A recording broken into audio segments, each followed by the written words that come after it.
ಪವನ್ ನೆಜ್ಜೂರು ಮಾಡಿದ ತಪ್ಪೇನು? ಬಳ್ಳಾರಿ SP 1ನೇ ತಾರೀಕು ಅವರ ಅಪಾಯಿಂಟ್ಮೆಂಟ್ ಅಲ್ಲಿಗೆ ಆಗುತ್ತೆ, ಅವ್ರಿಗೆ ಟ್ರಾನ್ಸ್ಫರ್ ಆಗುತ್ತೆ.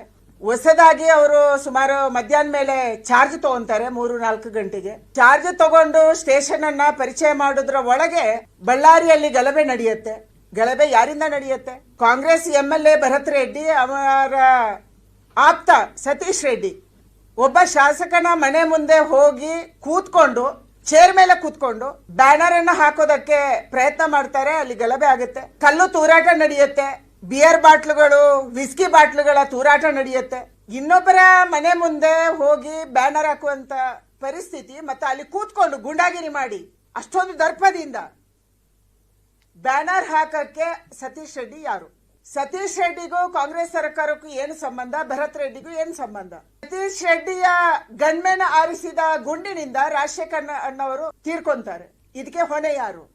ಭರತ್ ರೆಡ್ಡಿ ಅವರು ಇಷ್ಟೊಂದು ದರ್ಪ ತೋರಿಸಿ, ಇಷ್ಟೊಂದು ಅಹಂಕಾರ ತೋರಿಸಿ, ನಾನು ರಕ್ತ ಕುಡಿತೀನಿ, ರಕ್ತಪಾತ ಮಾಡ್ತೀನಿ, ಬೆಂಕಿ ಹಚ್ತೀನಿ ಈ ಮಾತು ಹೇಳಿದ್ರು ಕೂಡ ಇವತ್ತಿನ ತನಕ ಭರತ್ ರೆಡ್ಡಿ ಅವರ ಮೇಲೆ ಆಕ್ಷನ್ ಆಗಿಲ್ಲ. ಈ ರಾಜ್ಯ ಸರ್ಕಾರ ಕ್ರಮ ತಗೊಂಡಿಲ್ಲ.